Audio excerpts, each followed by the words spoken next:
Hi, thanks for having me for the interview. My name is Birsen Özbilge. I'm a painter, printmaker, and a blogger. I'm originally from Turkey, Istanbul. I'm living in the Canary Islands, Spain. I can give a little bit background of my art journey, a little bit. I did my studies in Istanbul, and then I had several exhibitions, and I moved to the United States, to New York, and I lived there for about 7 years. I worked there in the Nova Art studio and the Frick Museum. Then I moved to the Canary Islands to Spain. Since then, I'm still continuing making artworks. When did you realize that arts are going to be your profession, your vocation? Since childhood, I was very creative, and I was painting a lot in high school and all. The painting was not my first choice, but I was lucky to have a friend that encouraged me to study art. So we took both exams, and I got into art university. So the journey started. It was a little bit of a coincidence, basically, after the high school. But when I get into the university, I really liked it. And I said, oh, this art is incredible. It gives me so much freedom. And I was a character like to paintings surrounding me, and more like inspired from my own life. So the first phase, let's say, of my artworks reflected those years in Turkey until late 90s. In those years, I did very colorful expressionist paintings. So basically the question is, art came to my life getting to the university. Just I was there and I loved it. In New York, you have done a lot of exhibitions, and you also worked with a major artist, Serge Pitcher. Actually, the place I worked in New York, it was studio with many artists, and we were assigned to do jobs. They were giving us jobs, like working for architects, interior designers. So that gave me this experience to learn about new materials, meet with other artists, open my eyes different, totally different than Istanbul art scene, let's say. Things were working different in New York. And say, so they have to meet with some criteria if you work for art studio in a way. So there was slight issues because you are not very free, because you should complete the needs of the client, but on the other hand, you're learning new things all the time. So that's an experience things. So the first phase was like that. If you were asking, I was an assistant to an assistant. I was working with other painters. What did you bring with you from New York in Canary Islands as an artist? Well, I realized time, let's say. I brought huge of freedom time, because in New York, you work and you have to create art, and then you have to live as well, no? So life was very fast there. So there, can I answer this question again? Sure, yeah, take your time, do it again. Yeah. Okay, so what I bring? Well, okay, I'll start. In New York, I had chance to visit a lot of museums, galleries, and meet people from the art world. So in my opinion, I brought new ways to look at where you are, to create something else. And I brought, for example, new materials that they didn't have it here, okay? Because I'm in the Canary Islands, a small place. For example, Mosaic. I used to make Mosaic in New York. I brought all those my Mosaic materials, some printing papers that they didn't have it here. I brought those material things, but also I brought a different way of thinking. Like, that's what I can say. You know, I mean, I didn't bring paintings or anything, but as an artist, I brought more new things from New York. Your pulp art project, it's an early project. Would you like to talk about it? Yes, that was after I graduated, and a few years passed that time. I created a series of small paintings they were mostly painted with pastels, unframed with passepartouts. Mostly there were images, expressive images from my own life in Istanbul or my friend's life. So I would say that Turkish art education gave me a lot of influence of these German expressionists, Die Brücke. So we got feed by a lot in there. That's later on I realized after I took myself out from that style, because that was the time that I enjoyed doing it and a lot of people enjoyed as well. They still ask me if I would like to paint that style. So that was the essence of like expressive, quick making, and it gives you also narrative explaining pieces. So most of all those years, these paintings, it has some stories, so it reminds me. I love them, but I wouldn't, for example, today to do that kind of style because my lifestyle changed.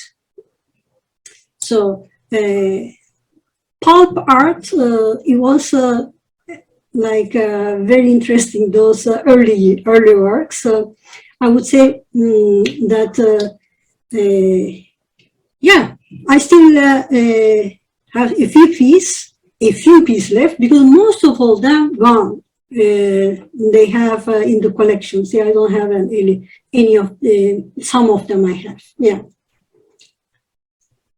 Then you started a series of paintings with Latin proverbs. Yes, I did a series of work with Ars Longa, Vita Brevis. So it is life is short and art is long. So this project was created shortly after I visited Amsterdam in 2010, I think. I was in the Canary Islands. So I saw very, very nice paintings and art. And it changed. It changed what I was doing that time. And I started to do drawings, and I started to read Latin proverbs. The idea was combined with hands holding beads, and these beads had letters. So I put all those letters together to combine to make those actual Latin proverbs and joining them to the drawings. So it's like a mixed media work. Okay, so I enjoyed a lot. I used different medium, color pastels, color pencils. So color pencils are very difficult to make, like layers of layers or paintings. You have to do many. So I worked with that, and I shared that on my blog when I started blogging. Actually, it was around that time. Yeah. So the painting portion came after Holland. Yeah, the drawings, it was 2009. So it's been many years. I did that, and then I shared online, and I got intention in Turkish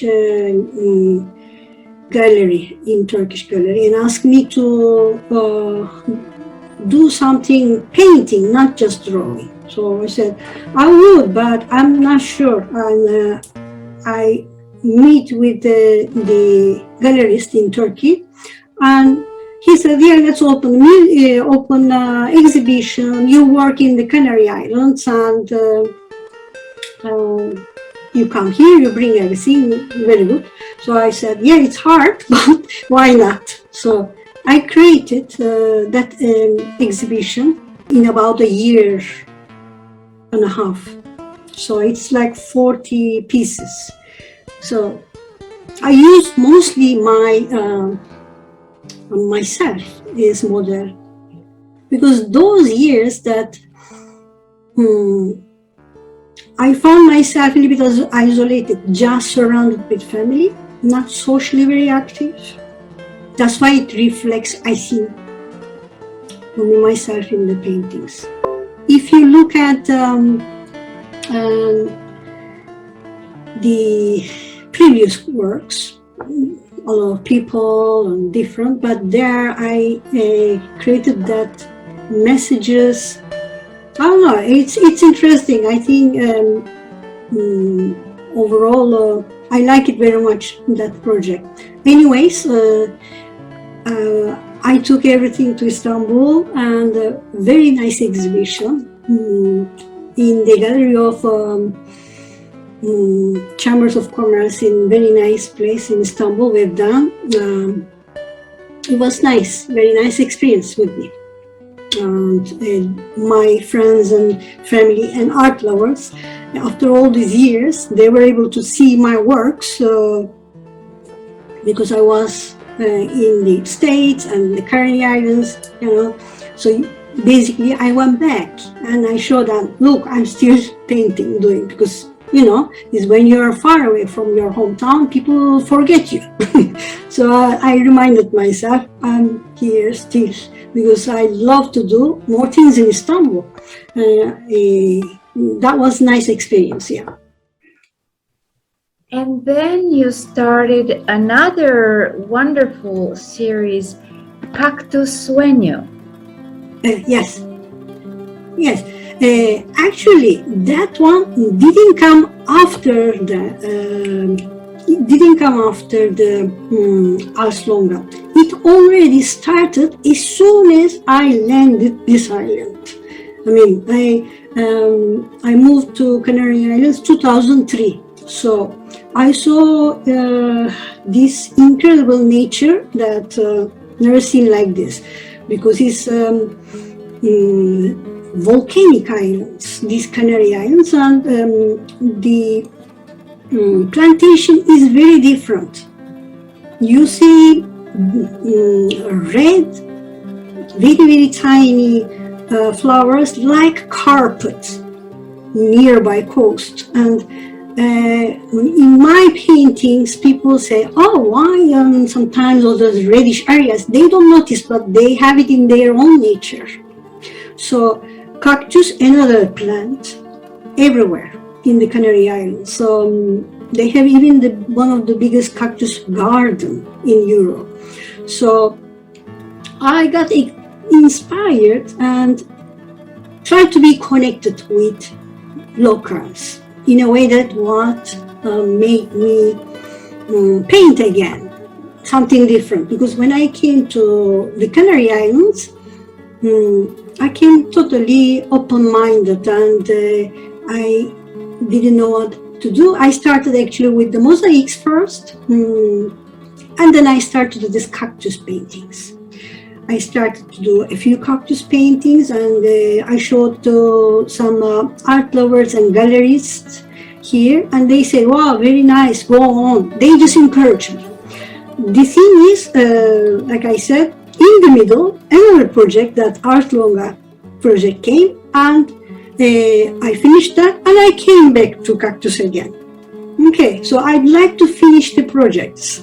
So that cactus project, it started long time, almost more than, more 11 years or so, because when I opened the exhibition in 2014, I opened the exhibition here in the Canary Islands in a fantastic venue. In the university, they have this huge gallery. They gave it to me all 4 huge rooms. I had different mediums. I used one room just for video installation and the mosaics, and another room with prints, watercolors, acrylics, oil paintings, pastels. All those years that I accumulated, it was dedicated to that exhibition, including the photographs as well. I did, and it was successful. It was very nice. In the local newspapers, and they talked about my art, and I was acknowledged and like a local artist from Canary Islands. People know about me here as I'm a painter. Even though I'm Turkish, I can communicate with them in Spanish, and they accept me in their own university. And they got some painting in their collection as well from that exhibition. That already satisfies me, because my art get together with public. You see, so one of the best things for me, that public can enjoy my art. You show up in many pieces of your artwork. Yes, in that second part of that paintings that I made, I used myself as model. So sleeping by the side of cactus. So the name is, anyway, in Spanish, cactus sueños. I played a little bit, which means cactus dreams in English. So the feeling was like coming from huge metropolitan, big New York. I ended up here in so relaxed environment, and I'm sleeping by the side of cactuses. You see, so I'm so relaxed. Even the cactus you might feel like, oh, not the best plant to sleep right next to it. So they are beautiful, they are precious, and when they flower, it's incredible. So it's a little bit of irony, it has also. So I use my model as my self-model in this kind of feeling, let's say. I was wondering, whom would you credit as being one of your biggest influencers? Oh yeah, good question. Bernard Buffet, Bernard Buffet is a French painter.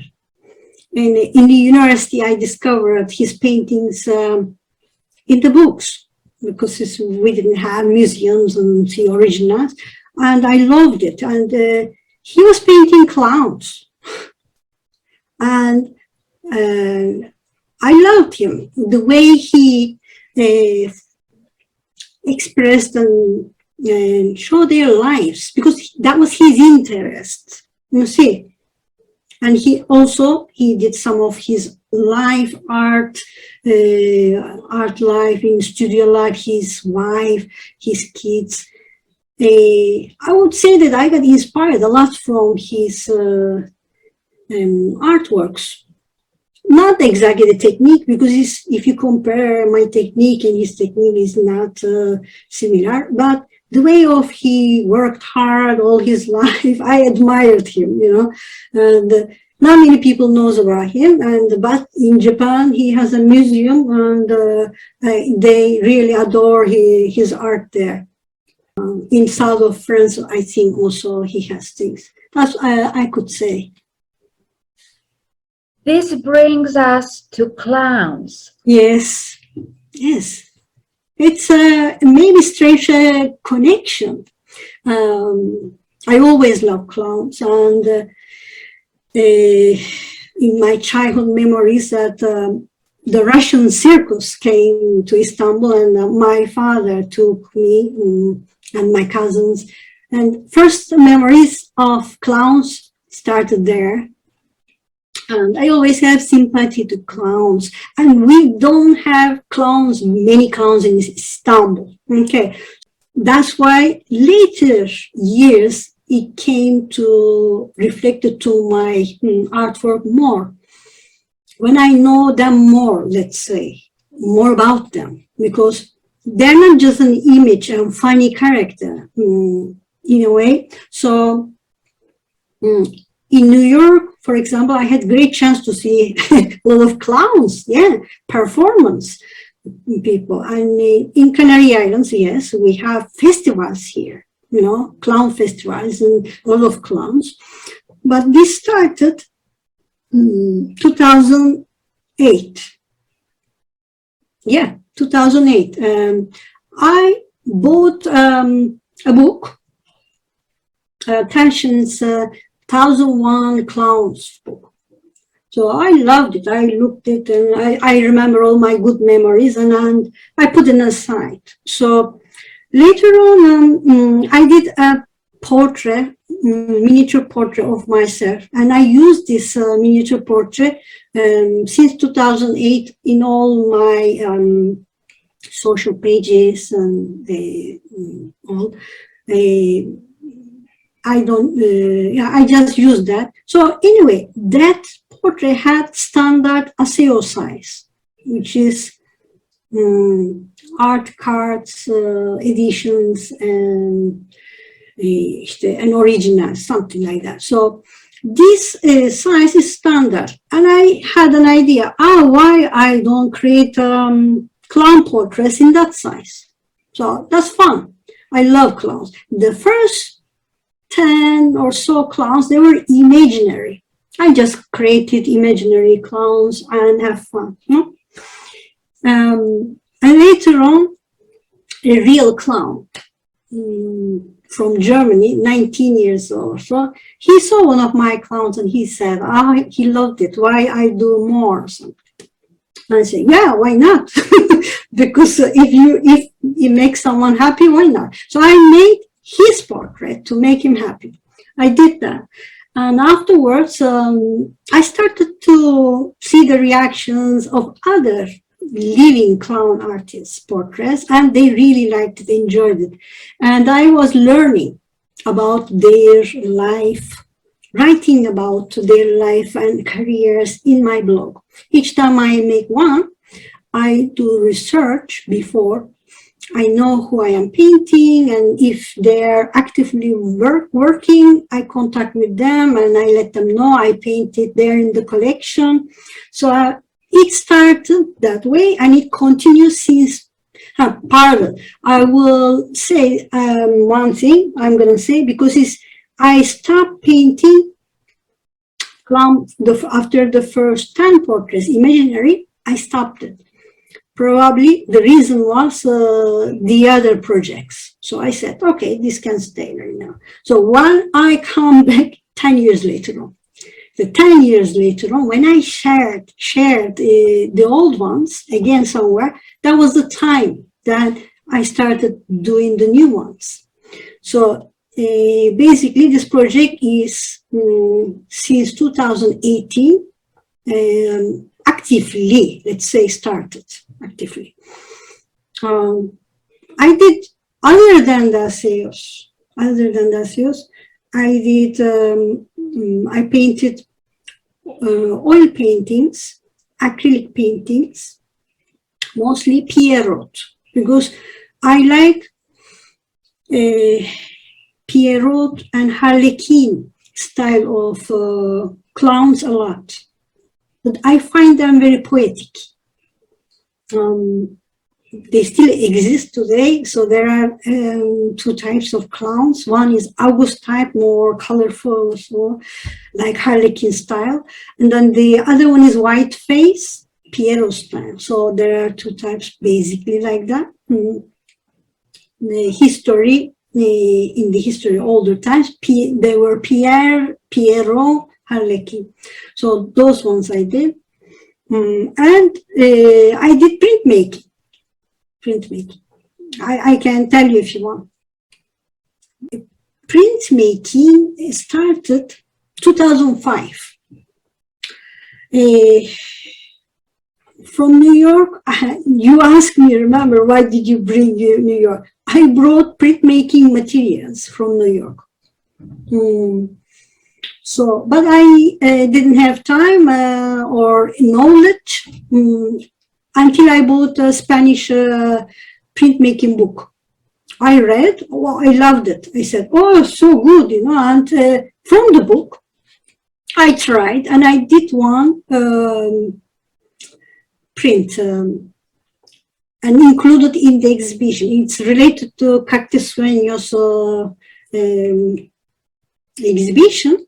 The name was Exhibition Hall. It's funny that because I imagined in 2005 that I'm going to have an exhibition here, a place like very similar, and looks like that print.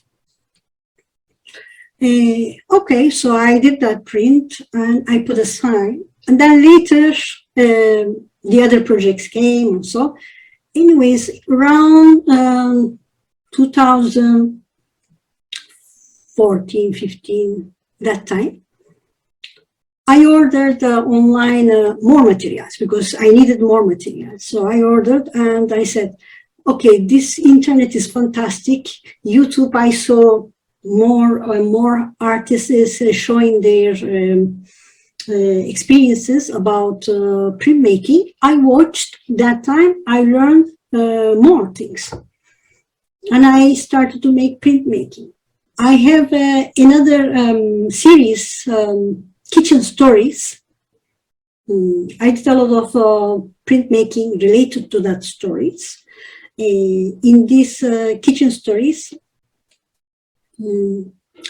I used background from my neighborhood, from my coastal place, and the food I'm having, the plate.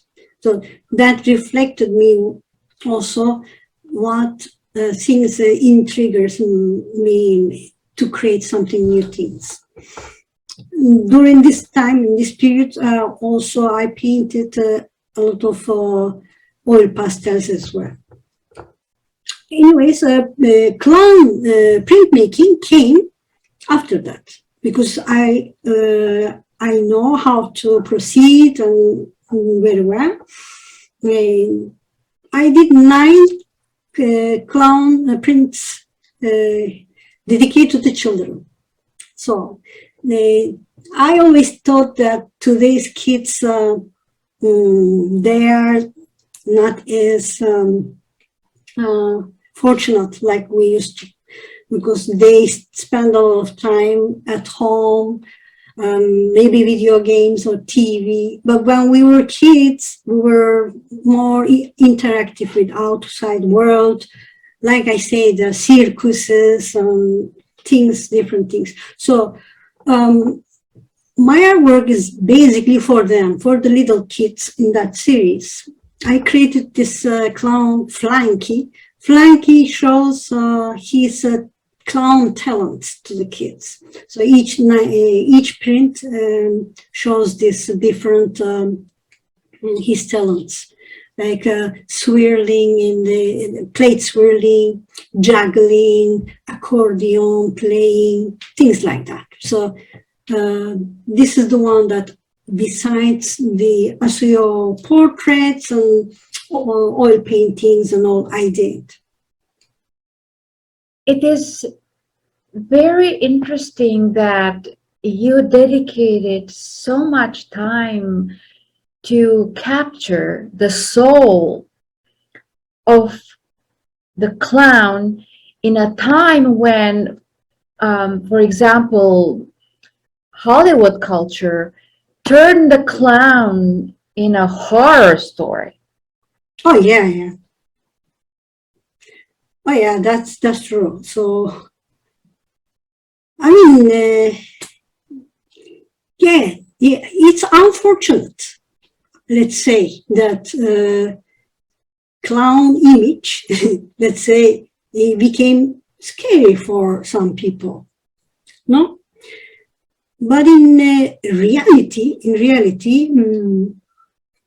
people see that they are incredible, kind, nice, poetic, extremely talented, physical and everything, artists. Yeah, that's what I want to show and support their community. Yeah, the scary clown. I don't mind if some artist paints them, so that's their art, but because his art is for all. Okay, so, but in my series, I prefer the real clowns. So the ones makes us laugh, the ones makes us think, and gives our lives moments. And they are humans, they live and they're fantastic, How many portraits have you done? Clown, the tiny ones. The tiny clowns are 231 clowns. I also noticed that you are a podcaster. You have a few shows where you take a painting and just talk about the painting. You are helping us understand your art. You are bridging your art with us. It's important for me, I think, to connect with people, especially my paintings in different styles by times. It changes. So I want people to understand why I painted in that period, those type of paintings, why I did these paintings in this period. Because there are some artists, they repeat themselves, which is nice. We enjoy their work, no? But in my case, it's different. My art changes generally when I moved from one place to another place. That's why I create e-published books. And inside these e-published books, I added buttons, interactive buttons. When you click, it takes you to the description, let's say the podcast description with my voice about, I'm talking about that painting, because maybe they might be interested in, maybe, no, some people interested in. So that's why I created that in one of my early books, early works ebook. What are you working on right now? Right now, I'm painting clown portraits. And I'm working on some small commission works. Also, I'm making postcard size paintings for my patrons. So I have patrons in Patreon, so that's another way to continue this kind of projects, no? Since I'm not working with a gallery, people who want me to support, they can choose that. So monthly I send or either digital or originals. So that's my project right now. This way I feel more happy, because I don't have any ties to any galleries or something, because I had already that experience. You see, I'm fine with it. I had my exhibitions. I work with very good gallerists. So I work online. I do my project clowns at the moment. Do you have a favorite medium you work with? It's hard.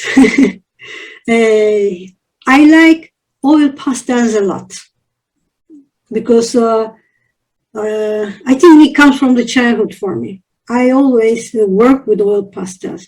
Many artists find them too difficult to work, but since I worked all my life, let's say. And I am so capable to use in different techniques, and so that one I can consider even I can say more than oil painting, because oil painting I love to paint, and I did a lot of paintings. The only thing oil painting bothers me, the smells, the chemicals. That's it. But I love the texture and how it comes out, and things like that. Yeah, boss.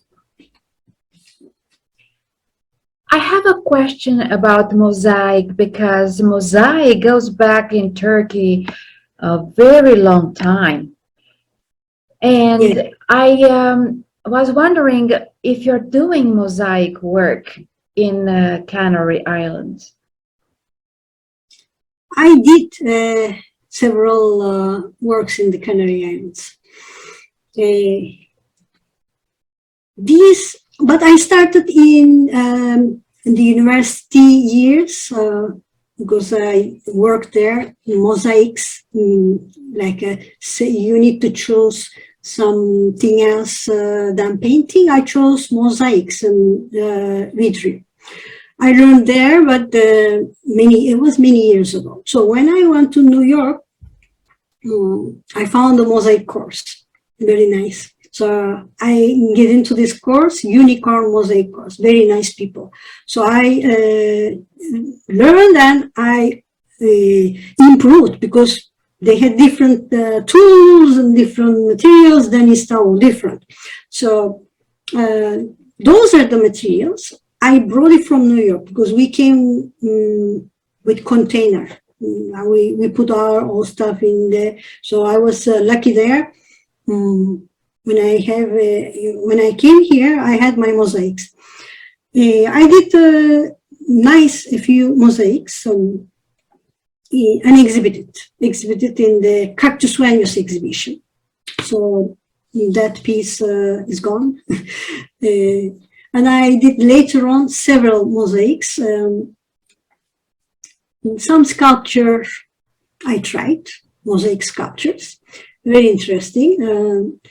Yeah, I would love to continue doing.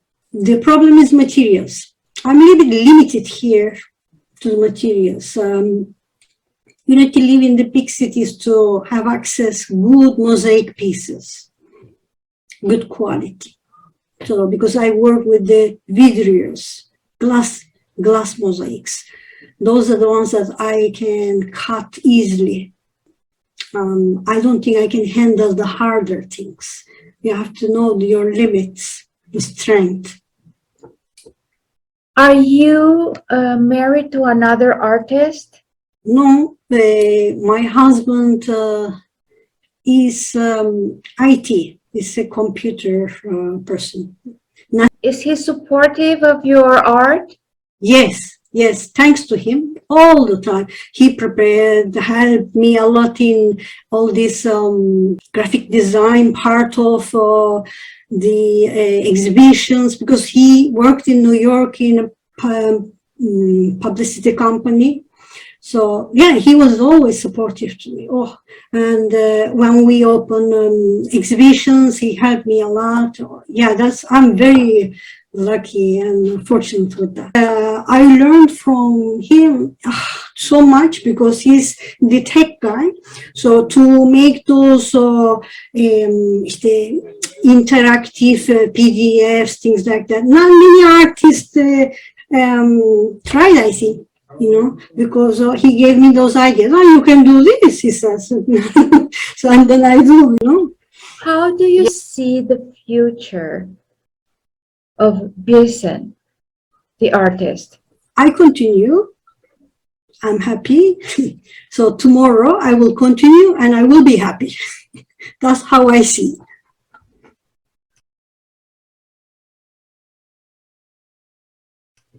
You wrote 2 books about your art. Are you planning to develop more books on clowns, perhaps? It can be, yeah, why not? Because I have clowns is ongoing project, of course, right now. I also have another project. I put it on hold because I feel like to do clowns right now.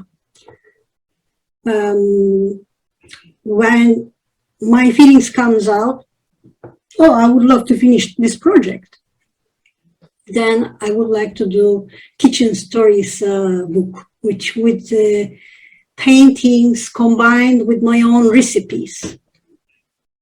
It's going to be like artist cookbook type of thing. I would love to do something like that because I have combined a lot of paintings related to that. But you can see those in my blog. I wrote it down in my blog. How did the pandemic affect your work on clowns? Creating was similar. I mean, I created, continue creating. That was the time we spent most for, like everyone else, you know. It was difficult to mail, send pandemic because of pandemic. It took so long to arrive when I sent things. Also, of course, I saw sad news affected me, you know. You see clown, they're suffering. You see clown is passing away because of COVID. You know, that kind of things, horrible. The worst for me was that. To lose people that you see, you know.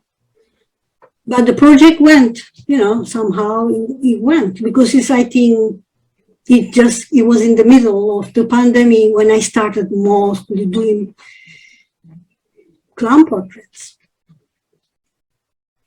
Your father seems very present in your art indirectly. I love my father and I adore him. I dedicated one of the book for him, you know.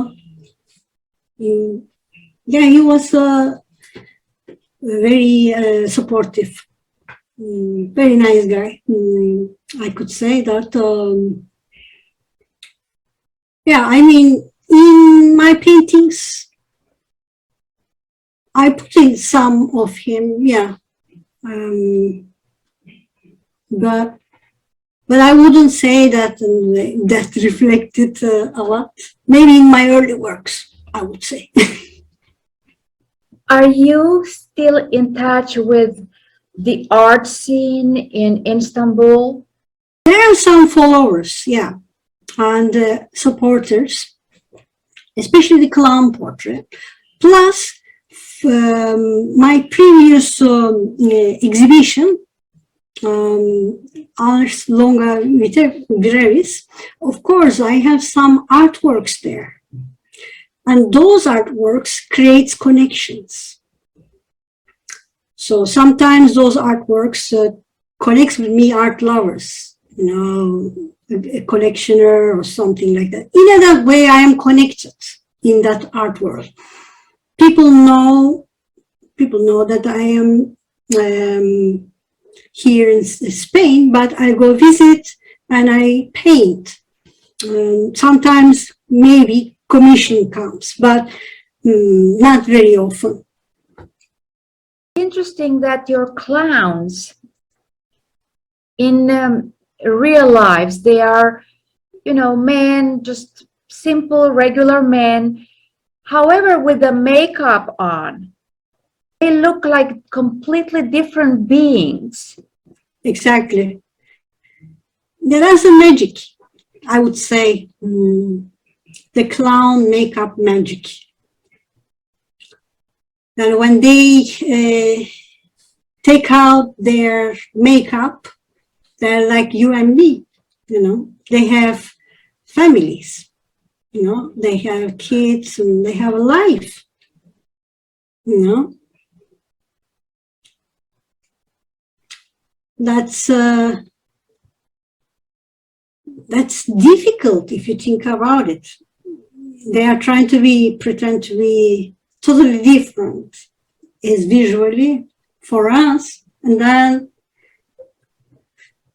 after the show, they back to normal, you know. Is it difficult to be a clown in an advanced technology time? I don't think so. I don't think so. Because clowns are so smart. So smart. I've seen clowns, they are creating short videos for your kids. You can hire them online. And you can gift your kid birthday gift. This clown, and say your kid's name, and next the kid's day. You see, they adapt. They're very smart. And also, you know about animal rights people in circuses. A lot of them banned in Europe. Of course, that's very hard for the circus and people who work with those wild animals. Anyway, some of them, they are combining technology like hologram in the circuses to create that fantasy, like they used to show those elephants. They are turning them to digital images. That's interesting. I think they're adapting. They're gonna do. They're never gonna disappear. I don't think. I have no doubt on that. What is your guiding philosophy as an artist? Just follow yourself, follow your thoughts. You know, don't listen anyone. Just do what you believe.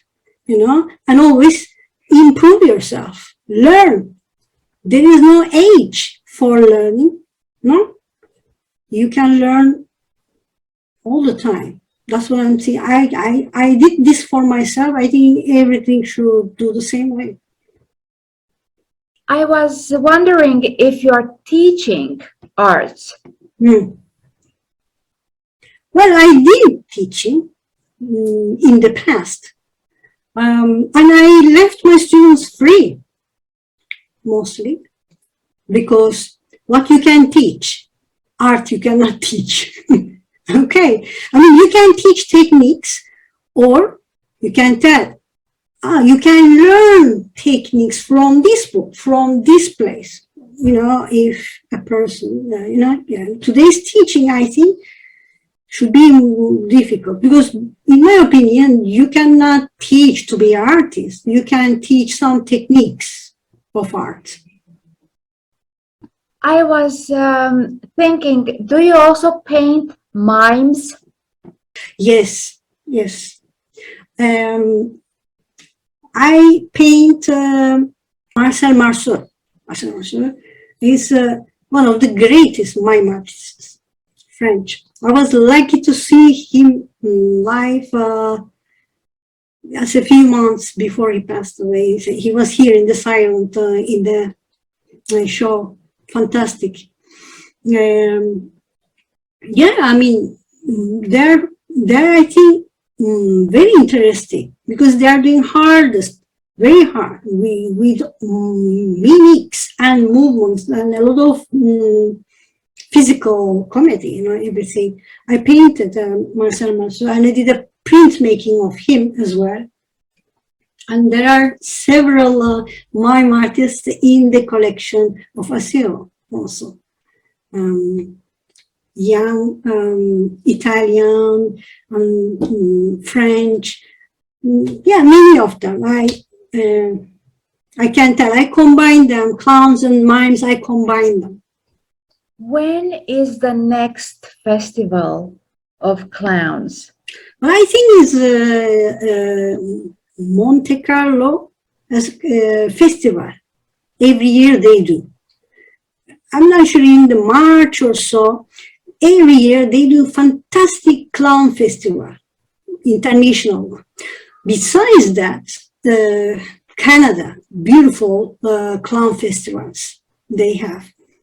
I mean, here we had some recently some clown festivals in Spain. I mean, they're everywhere, but you have to look for it. The most famous one that I know is the Monte Carlo one.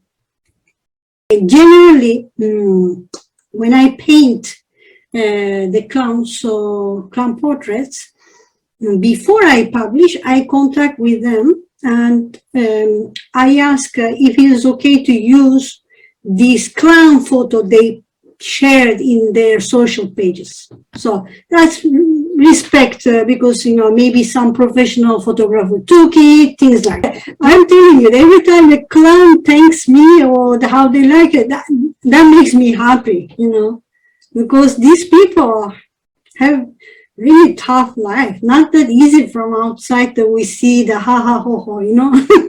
So, and to make those tricks, hours and hours they work. They start, you know, all those talents, juggles and many other techniques they have, you know, and small, quick brain they have. I met through this project so many clowns works in the hospitals. You know, they're incredible. In the middle of pandemic, they were in the hospitals also. You know, there are clowns. You wouldn't imagine that people have the image in their mind of this Joker character or the crazy, scary clown. So that's why I want them to forget that and remember these incredible humanitarian clowns, you know. This is the part of my project is to make the clowns great again. I have the hashtag make the clowns great again.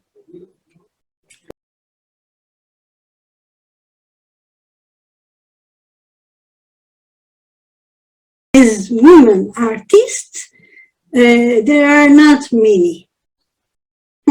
So mostly men in the art world. Let's be honest, you know. So in clowns also, how many women clowns around? Very little. This was my destiny, you know. I'm telling you that I never, like I said in the beginning, I didn't know I was gonna be an artist after the high school. Just thanks to that friend of mine, she helped me. She said, well, why don't you come with me to the exam? And I got it. So my parents didn't even know that I was entering to the art school. Imagine that.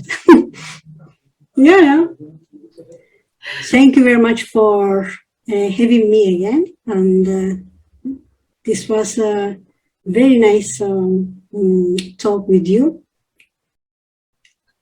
I hope that I gave ideas to young artists or people who loves this type of subjects like clowns or nature or lifestyle.